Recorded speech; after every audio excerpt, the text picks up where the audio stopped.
Salut tout le monde, aujourd'hui on se retrouve pour une nouvelle vidéo. Donc j'ai décidé de vous faire un DIY de Noël.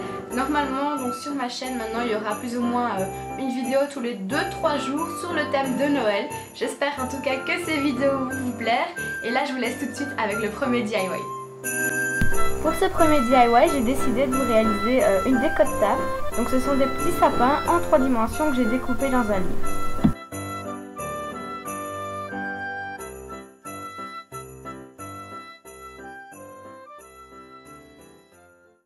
Donc pour réaliser cette décoration, il vous faut un crayon gris, une paire de ciseaux, un cutter, une latte, les patrons des petits sapins qui se trouvent en barre d'informations et un livre sans images, voilà, donc vraiment que des écritures et si possible pas de numéro de page en bas de page. Donc moi ce livre-là, je l'ai trouvé à la Croix-Rouge, donc allez voir dans ce genre de magasin, etc. Enfin c'est pas vraiment un magasin, mais parfois vous trouvez des livres qu'on donne, etc. ou sur les brocantes, vous voyez, vraiment les livres qui sont pas très chers ou moi je l'ai eu carrément gratuit, celui-là il était pour jeter donc je l'ai repris. Donc ensuite vous prenez 6 pages et vous venez tout simplement les découper, donc faites attention quand même en découpant. Une fois que j'ai mes 6 pages, je vais prendre une de ces pages et je vais aller à la fenêtre.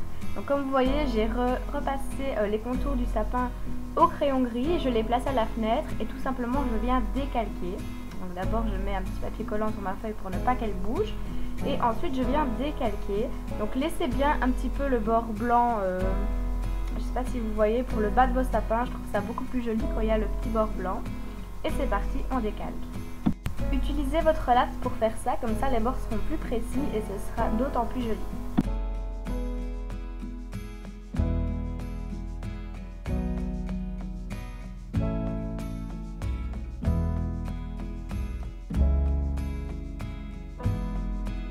Une fois que c'est fait, vous devriez avoir quelque chose qui ressemble à ça. Ensuite, on vient découper tout simplement le sapin. Donc, vous reprenez vos 6 feuilles du départ et si possible, mettez un petit trombone au-dessus comme ça ne fait vraiment pas bouger les feuilles. Et vous découpez donc vos 6 pages en même temps en suivant ce que vous avez décalqué.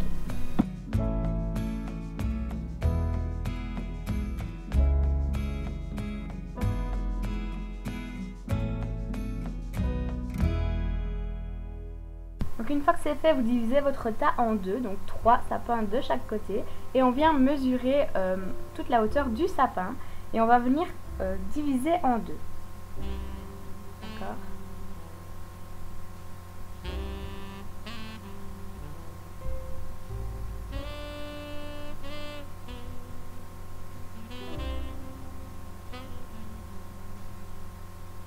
Une fois que j'ai divisé en deux, voilà, je viens tout simplement réaliser une petite bande au milieu. Donc vous voyez mieux en image, je pense, jusqu'à la moitié de mon sapin.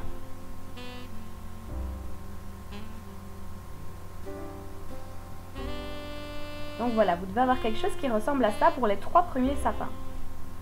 Ensuite, on vient tout simplement découper en suivant les traits pour avoir une espèce de petit, d'une fente au milieu en fait.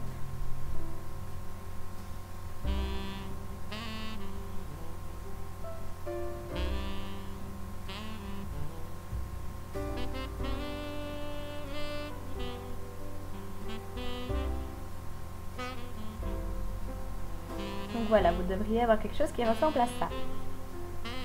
Une fois que c'est fait, je reprends les 3 autres petits sapins. Je viens faire la même chose, sauf qu'on commence par le bas. Donc je divise bien en deux la hauteur de mon sapin. Et puis je viens faire une petite fente pour le bas. Attention, il faut vraiment que ce soit vraiment très précis parce que sinon, si vous êtes un petit peu court, eh bien votre sapin ne va pas être droit parce qu'il y a une partie qui va être plus haute que l'autre. Mais ce n'est pas grave, si jamais ça arrive, il suffit de redécouper un tout petit peu. Et si dans l'inverse vous découpez un petit peu trop, bah, c'est pas très grave non plus. Donc voilà, je viens découper ma petite bandelette. Je vous avais dit, hein, ce DIY n'est vraiment pas compliqué.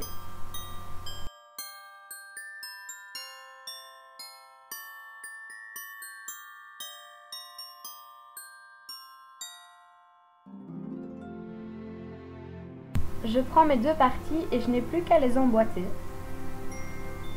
Donc si vous avez bien découpé les petites bandelettes du milieu, normalement votre sapin est complètement stable.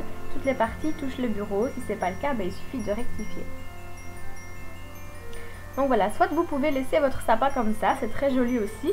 Soit si vous voulez un effet un petit peu plus 3D, vous faites comme moi. Donc j'ai simplement plié un petit peu les feuilles pour qu'elles soient décollées. Et je trouve que ça donne un peu plus d'épaisseur à votre sapin.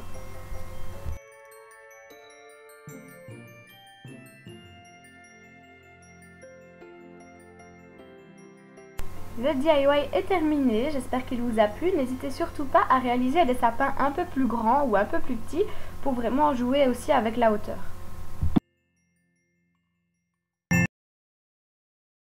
Voilà tout le monde, j'espère que ce premier DIY d'une longue série vous a plu. N'hésitez pas, si vous le recréez, à poster vos photos avec le hashtag LaPassionDeJulie. Ça me ferait super plaisir de voir le résultat. Moi je vous retrouve très bientôt pour une prochaine vidéo. Bye bye!